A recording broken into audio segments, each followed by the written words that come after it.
Safety is number one priority. Jadi sebelum kita melaksanakan kegiatan pencarian dan pertolongan ke orang lain, diri kita harus benar-benar safety dulu sebelum kita melaksanakan. Jadi jangan sampai kita melaksanakan pertolongan malah terjadi atau bertambahnya korban.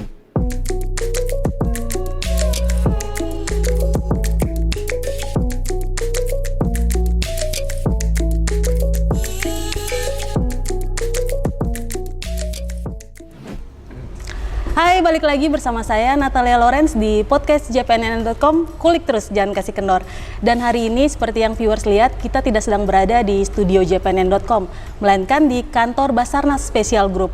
Seperti yang disebut tadi, karena spesial, Basarnas Special Group ini bertugas untuk operasi SAR dan diturunkan untuk penyelamatan aksi-aksi khusus. Contohnya seperti pencarian jenazah pesawat Sriwijaya Air SJ182 yang mengalami kecelakaan beberapa bulan lalu.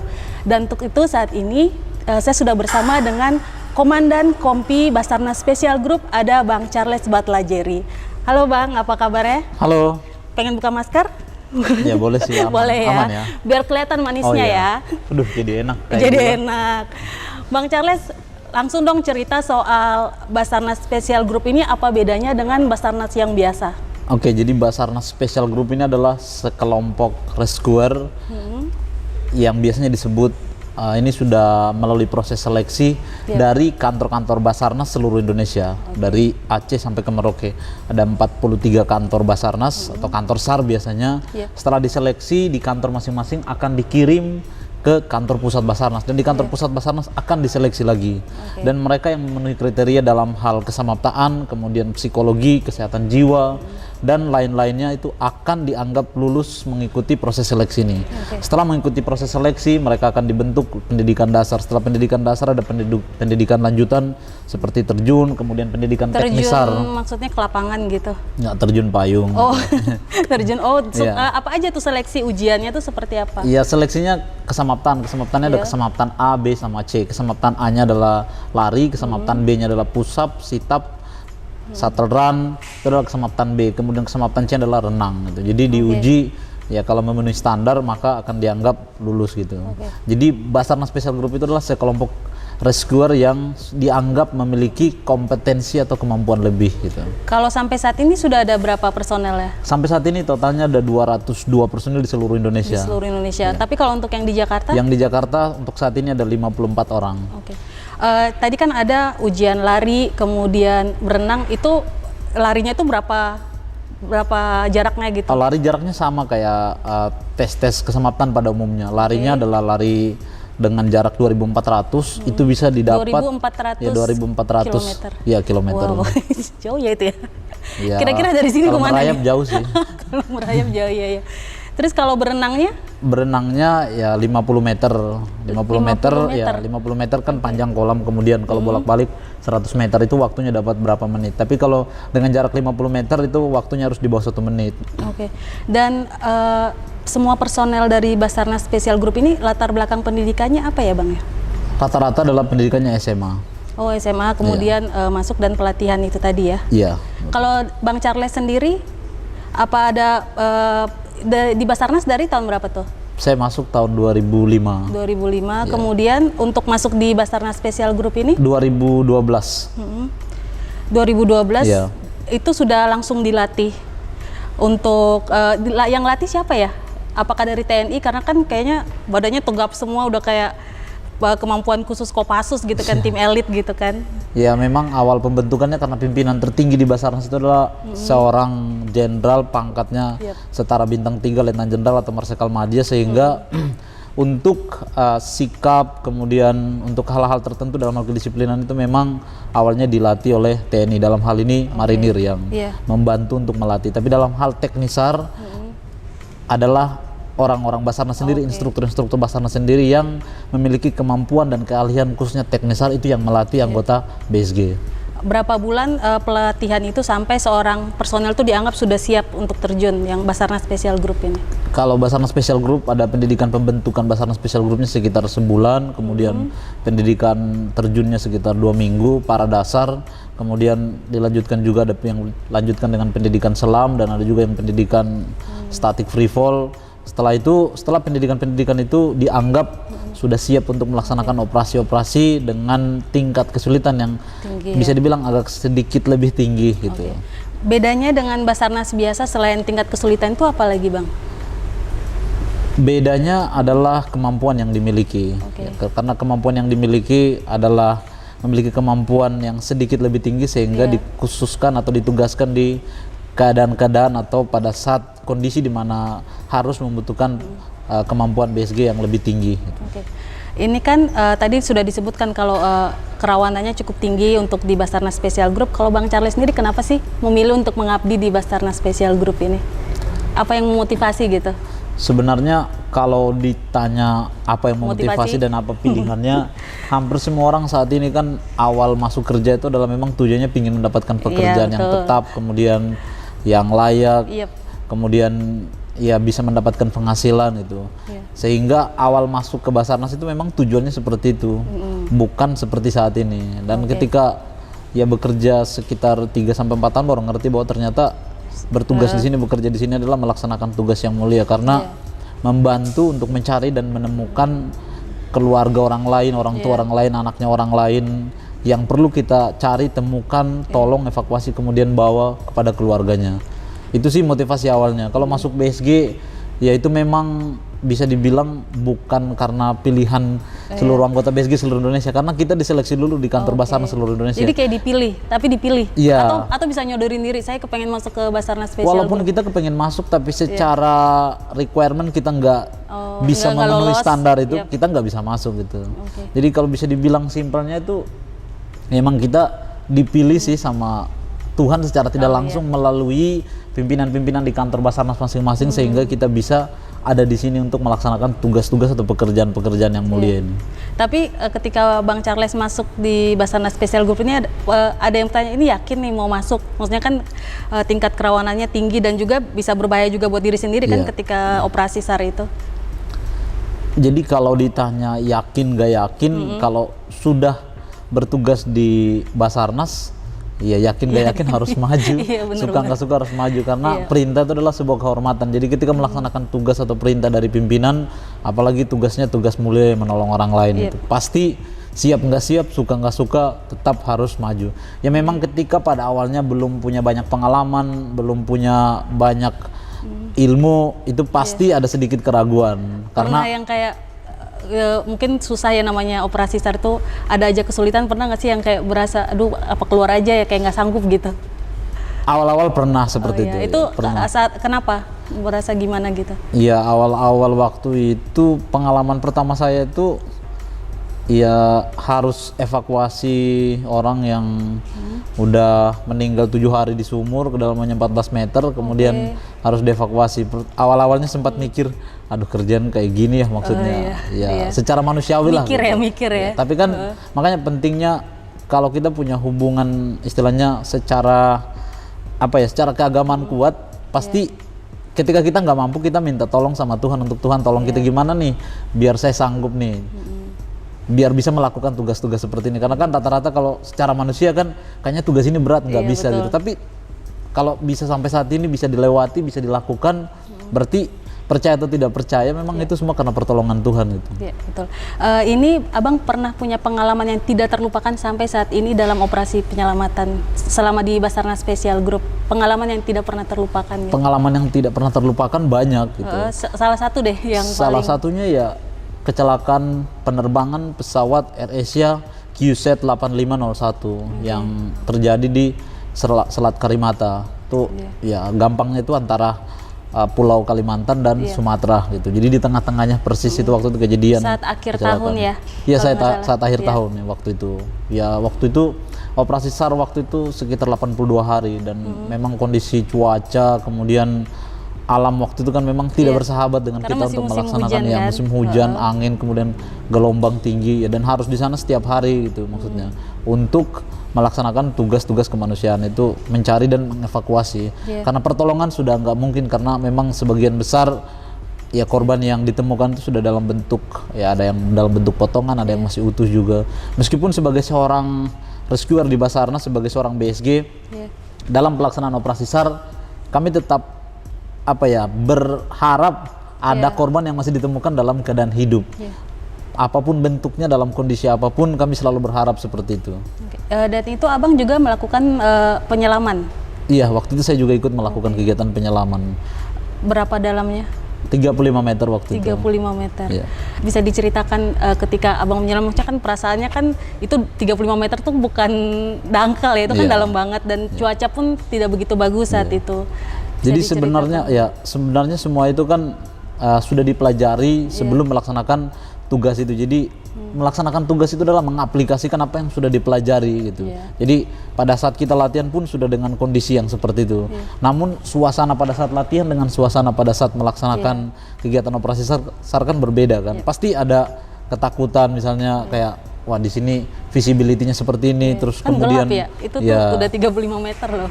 gelap, terus kemudian banyak hiu kayak gitu, ada binatang-binatang ada buas hiu yang juga, lain. Waktu itu sebelum nyelam sempat ada hiu yang mondar-mandir di pinggir kapal gitu. Oh iya. Tapi itu nggak gentar ya, tetap Iya, gentar enggak juga. sih, iya. Iya, secara manusiawi pasti ada lah gitu. Tapi kalau kita bisa menguasai ilmu yang sudah kita pelajari, ya sebenarnya semua itu bisa diatasi. Sama seperti seorang manusia itu kan pasti punya ketakutan kan, tapi ketakutan itu gimana caranya kita memanage ketakutan itu sehingga kita bisa melaksanakan tugas-tugas kita dengan baik. Nah, abang kan menyelam ke 35 meter itu kedalamannya, berapa lama di dalam air itu untuk melakukan mencari jenazah korban gitu? Sebenarnya waktu kita untuk di kedalaman segitu itu memang tidak lama, karena kalau dihitung bottom time kita itu ya kita dari permukaan sampai ke kedalaman segitu tuh kita nggak boleh lebih dari 25 menit. Setelah itu kita harus naik ke permukaan dengan cara ya kita naik sesuai dengan SOP ataupun sesuai dengan aturan yang ada. Karena kalau kita melebihi itu kan akan terjadi hal-hal yang berbahaya untuk kita, itu kena penyakit dekompresi. Sehingga kita perlu memanage bottom time kita sehingga pada saat kita menyelam dari permukaan sampai ke Dalam dasar, itu, kemudian melakukan pencarian, kemudian kembali ke permukaan harus di-manage dengan baik. Nah, saat abang masuk ke dalam itu apa yang pertama kali abang lihat di kedalaman itu? Yang pertama kali abang temukan gitu. Kan itu mencari jenazah korban dan puing-puing juga ya? Waktu itu yang dilihat waktu itu ya memang hanya serpihan-serpihan pesawat aja yang memang berserahkan di bawah. Terus kemudian karena kalau di perairan itu kan memang seabed-nya atau dasar lautnya itu kan itu pasir pasir bercampur lumpur. Jadi ya cuma hamparan pasir bercampur lumpur di yang laut luas seperti itu ya. Kemudian ada sedikit-sedikit serpihan yang bertebaran di mana-mana. Tapi nggak ada, abang berarti hanya yang puing-puingnya jenazahnya itu sudah diangkat sebelumnya Ya, ya? sebagian besar sudah diangkat karena memang waktu itu juga sementara proses untuk mencari kira-kira di mana letak posisi jenazah-jenazah yang lain ataupun posisi fuselage atau main bodinya pesawat itu yang paling besar itu ada di posisi yang mana. Kalau bukan penyelamatan, kalau menyelam untuk pencarian jenazah pesawat jatuh itu biasanya berapa orang yang diterjunkan? Itu tergantung perencanaan penyelaman atau kita biasa bilang dive plan. Jadi sebenarnya untuk langkah-langkah atau urutan kegiatan penyelaman itu biasanya dimulai dari survei dulu. Survei menggunakan peralatan survei untuk melihat kira-kira di mana posisinya. Setelah survei ditemukan titik-titik yang diduga atau suspek-suspek yang diduga di situ posisi pesawat, kemudian akan diturunkan peralatan yang biasanya kita sebut ROV atau Remote Operated Vehicle. Jadi ada sebuah alat bawah air yang diturunkan, robot, ya kalau bahasa awam lah seperti itu, untuk melihat kira-kira dengan suspek-suspek atau titik-titik yang diduga ini ada di mana saja kira-kira. Setelah itu dipastikan baru kemudian kita melaksanakan kegiatan penyelaman sehingga benar-benar ya baik. Dan kalau misalnya banyak titiknya maka kita bisa mengubah ya tim, misalnya ubah ada formasi ya misalnya ada 4 suspek nih, bisa aja 4 tim yang menyelam di tempat yang berbeda. Kalau misalnya 1 suspek ya kita perlu turunkan 1 tim aja. Kita menyesuaikan sehingga tidak banyak penyelam yang kita habiskan dan juga tidak membuang tenaga teman-teman, tapi bisa ada aplaus untuk waktu istirahat, waktu menyelam seperti itu, sehingga bisa berjalan dengan baik. Abang ini kan seorang rescuer, tapi di sisi lain kan juga seorang manusia di mana ini akan membantu orang yang menjadi korban bencana ataupun kecelakaan. Pernah nggak sih, maksudnya kayak ingin nangis atau terenyuh gitu? Ini keluarga dari keluarganya sedang menanti di atas, sementara mungkin yang abang temukan itu potongan tubuh korban kayak gitu. Pernah ada perasaan-perasaan seperti itu ketika mencari jenazah korban pesawat kayak gitu. Iya, pernah punya perasaan sedih lah karena membayangkan kalau misalnya kita melakukan kegiatan pencarian dan evakuasi, itu biasanya kan yang kita temukan kan ya sebagian besar contoh lah kayak kemarin kasus yang terakhir kecelakaan penerbangan pesawat Sriwijaya Air SJ182. Itu kan hanya potongan-potongan tubuh kan gitu. Maksudnya kita sebagai penolong itu gimana caranya kita bisa menemukan mereka meskipun dalam bentuk seperti apapun, tapi kita bisa bawa ke keluarganya biar keluarganya bisa melihat gitu. Jadi kita bisa membayangkan kalau misalnya kita ada di posisinya keluarga itu akan seperti apa, sehingga kita bisa melaksanakan kegiatan itu dengan sebaik-baiknya. Dan juga kegiatan pencarian dan pertolongan atau penyelamatan. Contoh orang yang masih hidup, ya waktu itu ada kasus gedung runtuh di daerah Jakarta Barat, itu orangnya masih hidup. Kemudian yang di perimeter selatan waktu itu ada perimeter tembok itu pembatas itu roboh, kemudian ada korban waktu itu masih hidup. Wah itu lebih, karena kan orangnya masih hidup dalam keadaan sekarat, gimana caranya kita harus bisa menolong atau bisa mengevakuasi korban tersebut dalam keadaan hidup kemudian ketemu dengan keluarganya. Biasanya kalau contoh kayak yang orang ini masih hidup dan berusaha gimana cara personel Basarnas untuk menguatkan orang, kan pasti ada komunikasi dong antara personel dengan orang yang akan dibantu. Biasanya apa sih yang dilakukan biar mereka tetap kuat sambil menunggu bantuan ini gitu? Biasanya kita ngasih support secara psikologi, artinya kita menyampaikan bahwa Pak, Bu, atau Om, atau siapapun lah, kita bilang bahwa nggak boleh panik, nggak boleh takut, karena ketika mereka panik, mereka takut itu akan memperburuk keadaannya.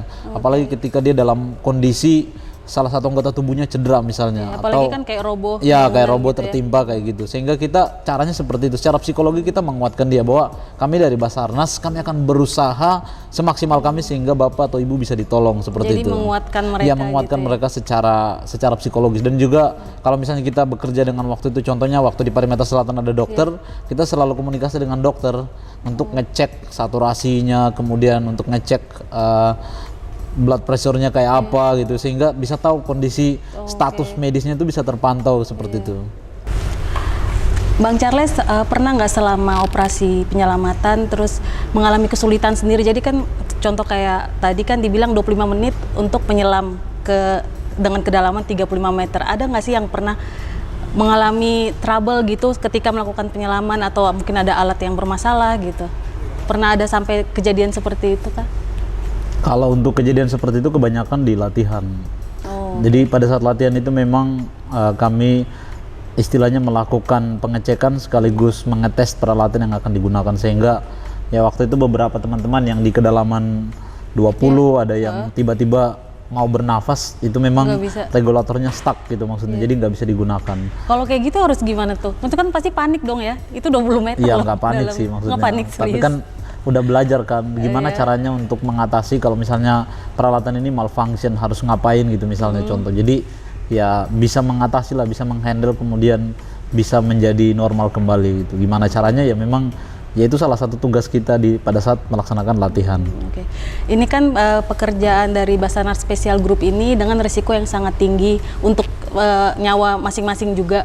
Itu nggak ada kayak jimat kayak apa kayak, jadi kayak semacam pegangan gini, oh ini akan nggak boleh ya, musrik ya? Nggak ada sih, itu kan kita nggak percaya Tuhan, kan kita kan percaya Tuhan, jadi kita lebih berharap sama Tuhan daripada menggunakan jimat-jimat itu. Masih soal tadi operasi penyelamatan yang pesawat jatuh, tingkat kesulitannya lebih sulit yang AirAsia atau yang Sriwijaya Air ini, Bang?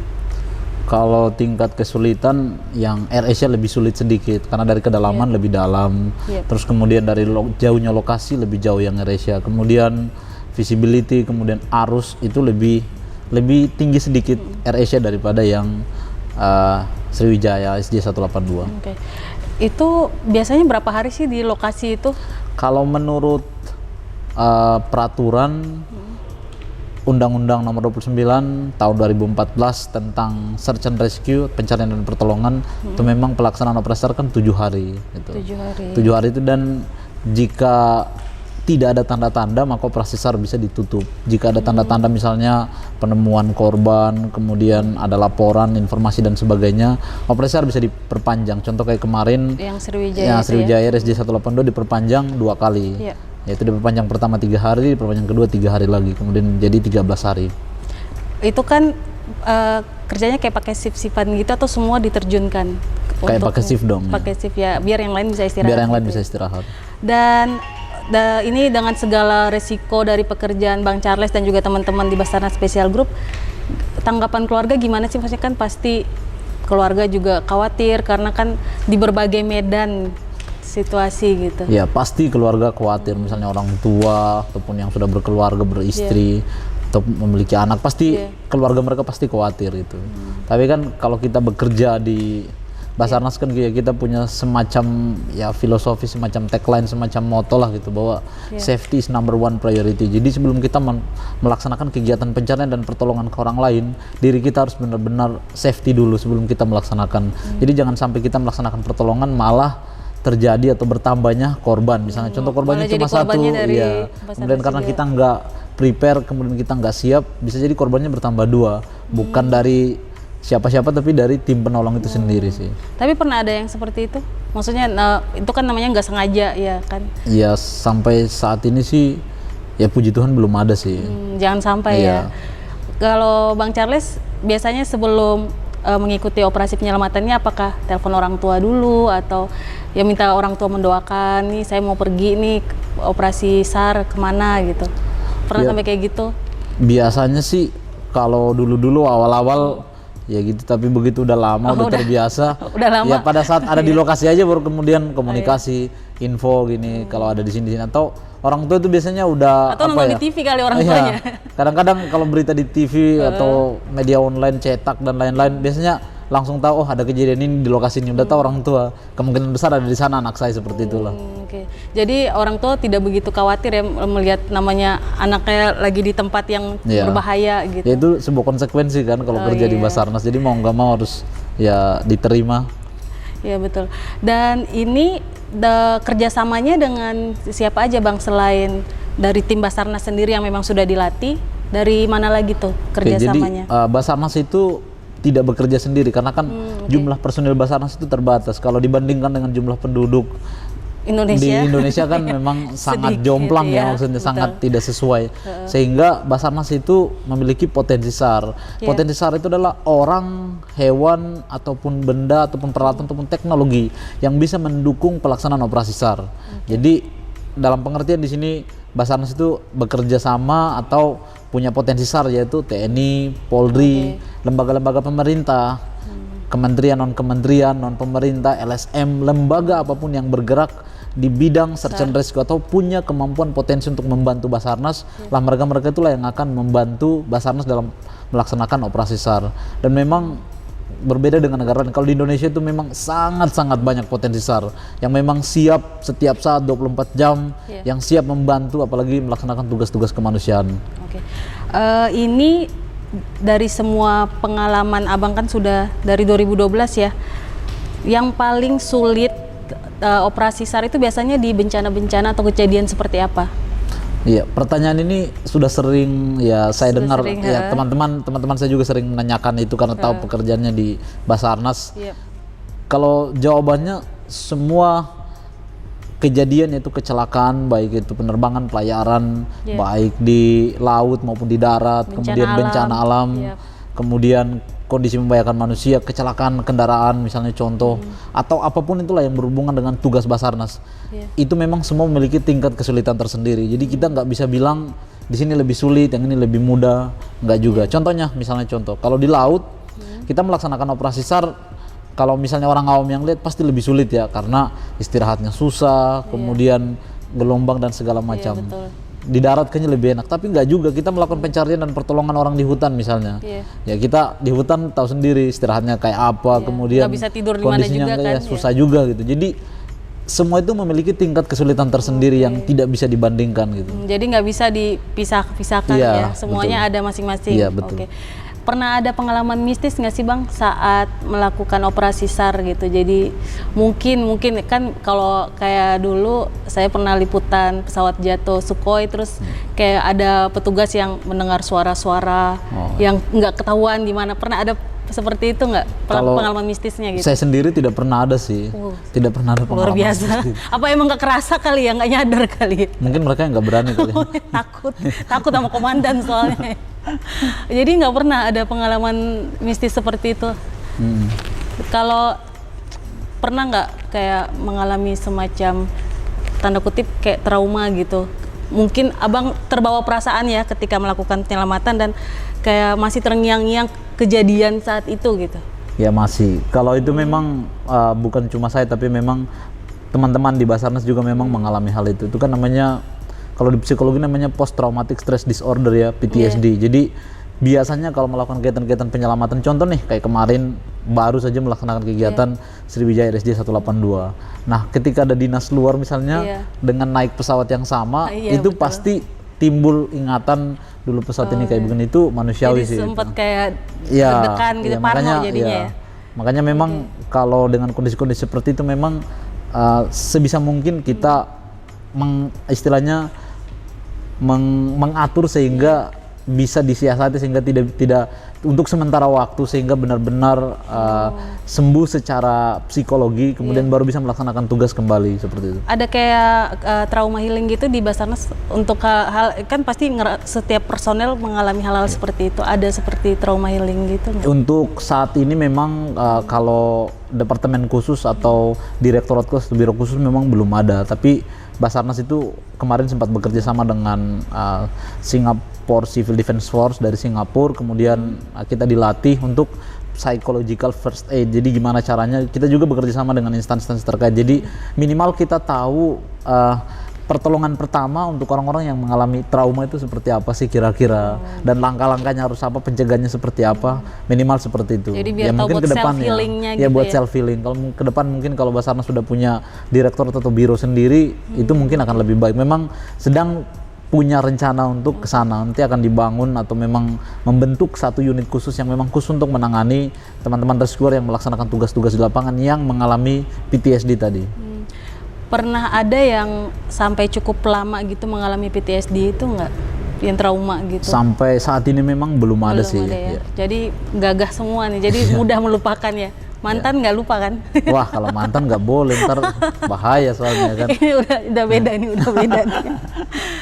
Bang Charles pernah nggak ke keluarga korban, mereka secara pribadi datang kepada Bang Charles untuk kayak meminta tolong semoga jenazah anak mereka, terutama yang untuk pesawat jatuh, mereka datang secara pribadi meminta tolong gitu, mereka kayak memberi pesan gitu kepada personel Basarnas Special Group gitu. Ada yang sampai seperti itu? Ada yang sampai seperti itu, ada yang datang. Tapi kita yang ditugas di lapangan, memang kita tidak menerima informasi langsung, tapi yang biasanya menerima adalah pimpinan ataupun teman-teman yang saat itu sedang ada di posko. Biasanya ada keluarga korban yang datang, entah kakaknya, entah bapaknya, orang tuanya, segala macam. Itu memang pernah datang kemudian ngomong seperti itu. Kalau kami mungkin melalui media sosial ya, ada yang inbox, ada yang DM mungkin di Instagram, ada yang WA. Saya adalah salah satu keluarga saya adalah salah satu korban, ada penumpang ini gini segala macam. Intinya mereka ngasih support, kemudian mereka ngasih semangat, semoga keluarga mereka bisa ditemukan. Kalau Bang Charles sendiri belum pernah didatangin langsung gitu? Kalau didatangin langsung, jadi mungkin mereka mungkin ada seorang ibu yang sedang memang menunggu jenazah anaknya kayak gitu, yang benar-benar datang pernah langsung. Waktu itu di Danau Toba, kejadian di Danau Toba itu kasus tenggelamnya kapal KM Sinar Bangun waktu itu di Danau Toba ya. Waktu itu memang karena kita itu poskonya di darat yang setiap hari keluarga korban itu bisa datang kapan saja ya. Memang banyak keluarga korban itu yang datang kemudian ngomong langsung, minta tolong langsung. Bahkan waktu itu ada yang kalau nggak salah keluarganya yang 7 orang dalam keluarganya yang hilang. Waktu itu ada ibu-ibu ya, ibu-ibu yang datang kemudian minta tolong Pak, minta tolong gini-gini. Terus ya kita harus menghadapi mereka dengan ya kalau kita bilang dengan humanis juga, maksudnya kasih tahu bahwa ini memang kondisinya seperti ini, kami sudah berusaha, namun kami butuh ya bantuan doa, kemudian bantuan dukungan moral buat kami tim SAR, tim Search and Rescue gabungan baik Basarnas maupun Potensi SAR, sehingga keluarga bapak ibu bisa ditemukan kembali seperti itu. Dalam operasi penyelamatan ini kan kadang sering dihiasi dengan adanya hoax-hoax dari luar. Itu cukup mengganggu nggak sih dari buat kerja Basarnas Special Group ini, kan sering ada hoax-hoax yang nggak jelas gitu di media sosial gitu. Dibilang cukup mengganggu sih, ya enggak juga sih, tapi sedikit mengganggu kalau bahasanya. Maksudnya gini, karena kita tuh lagi fokus dengan perencanaan kita, bahwa hari ini harus seperti ini, dengan ilmu yang sudah kita pelajari, tiba-tiba ada informasi, contoh lah kayak kemarin SJ 182, itu katanya ada sinyal SOS di Pulau Laki, kayak gitu. Nah, itu kalau secara istilahnya keilmuan itu kan kejadiannya itu 3,4 nautical mile lah, 3 sampai 4 nautical mile itu di antara Pulau Lancang, kemudian dari Pulau Laki sekitar 4 nautical mile. Kemudian arus itu setiap hari itu arus mengarahnya ke timur gitu loh. Kalaupun orang yang bisa renang, kita pun yang terlatih pun nggak mungkin kita bisa renang dari titik pesawat jatuh itu ke Pulau Laki, nggak mungkin. Jauh itu gitu. ya itu maksudnya itu udah di luar logika lah gitu maksudnya.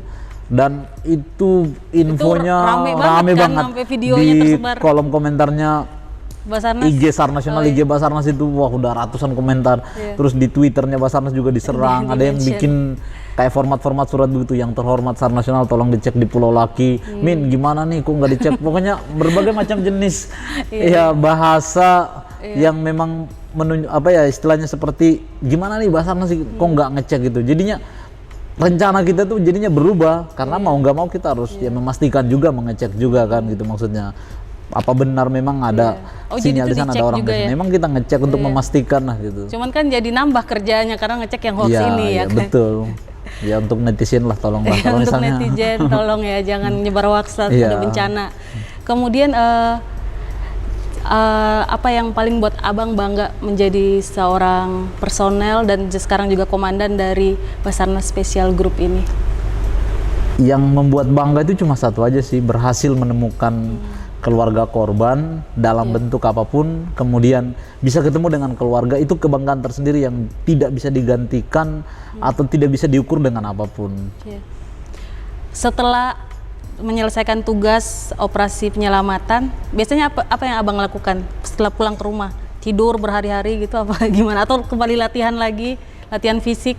Kan pasti kan lelah tuh, bisa berhari-hari, apalagi menyelam gitu. Ya biasa recovery dulu lah, istirahat berapa hari, kemudian nonton gitu. Maksudnya ya olahraga ataupun kegiatan-kegiatan yang bikin have fun lah gitu, yang bikin kita fresh kembali. Jadi kalau ada tugas memang ya udah fresh untuk melaksanakan tugas berikutnya.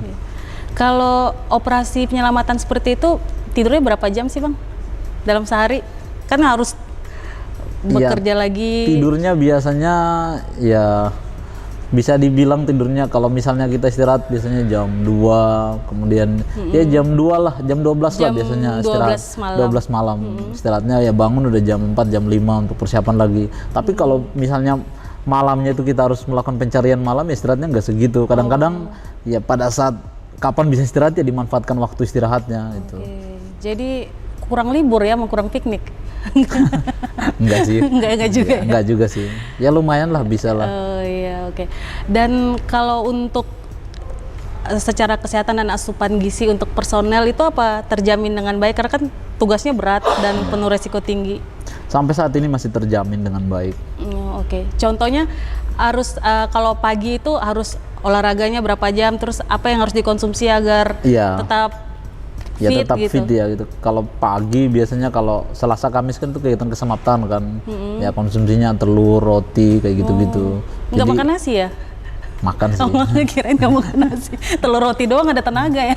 Enggak, itu Selasa Kamis doang. Oh, Selasa Kamis doang. Rabu makan nasi lagi. Rabu nasi Padang. Iya, sama aja. Sama aja.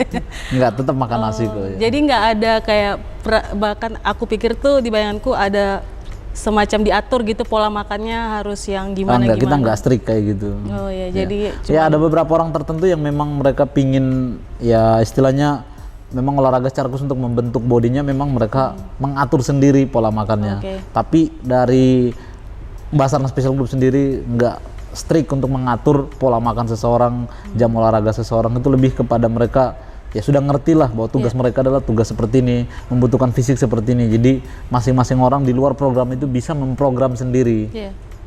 Kalau untuk menjaga mood dari personel nih, masing-masing personel saat bertugas, kalau abang sendiri gimana caranya menjaga mood? Kan ya biar gimana pun kan dengan medan dan situasi seperti itu mood bisa berubah-ubah gitu.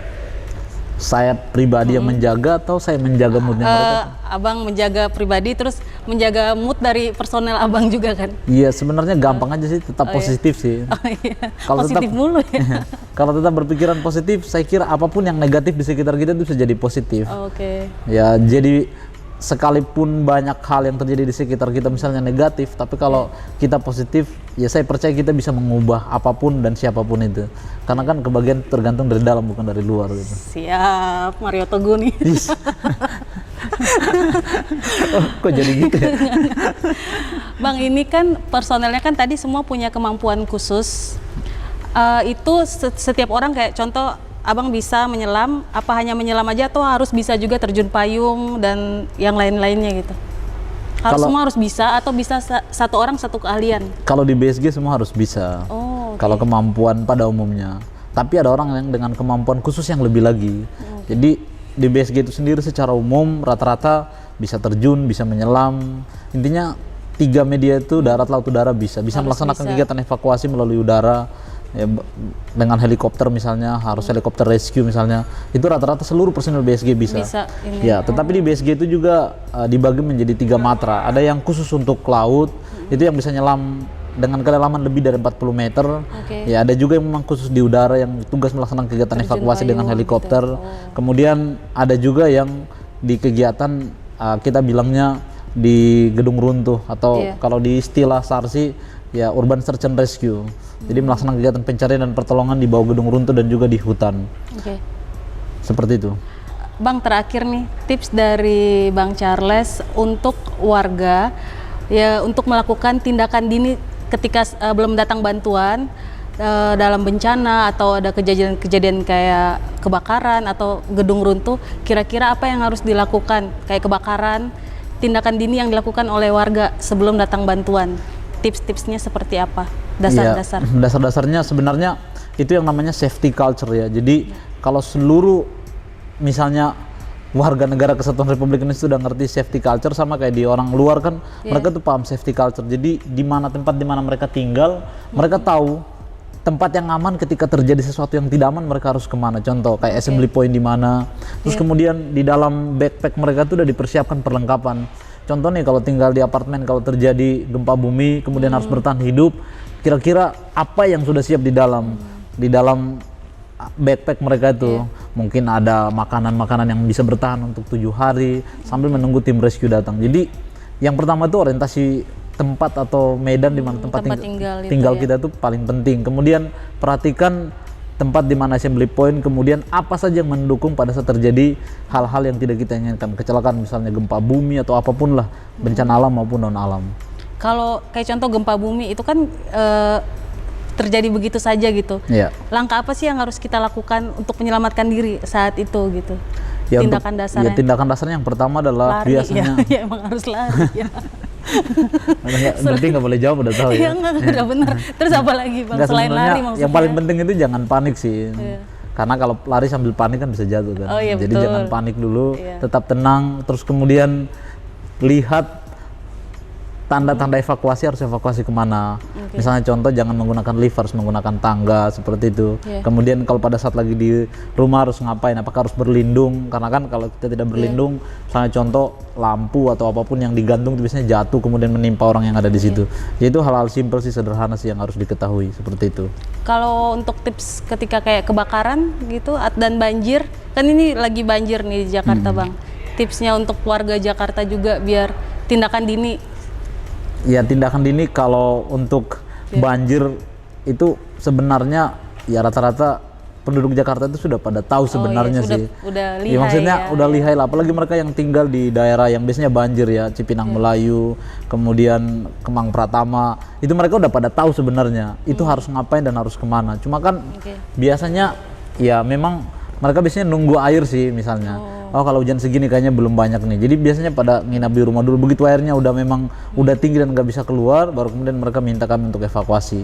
Nggak masalah karena itu merupakan tugas kami untuk melaksanakan kegiatan evakuasi, dan dengan senang hati kami akan datang untuk mengevakuasi mereka yang membutuhkan pertolongan.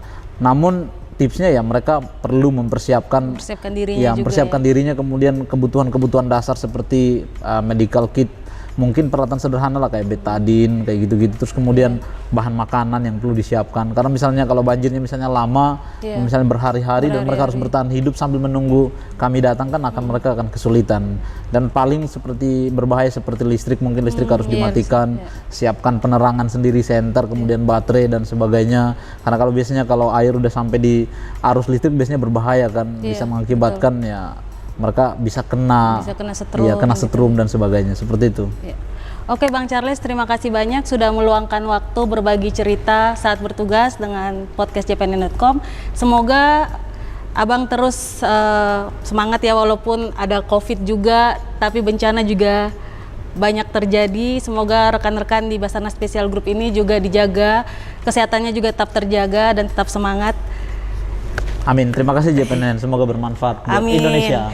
Dan buat viewers jpnn.com dimanapun kalian berada, jangan lupa untuk tetap menjaga kesehatan, dan jangan lupa juga tips dari Komandan Charles Batlajeri ini didengarkan dan diterapkan ketika ada bencana di sekitar kita.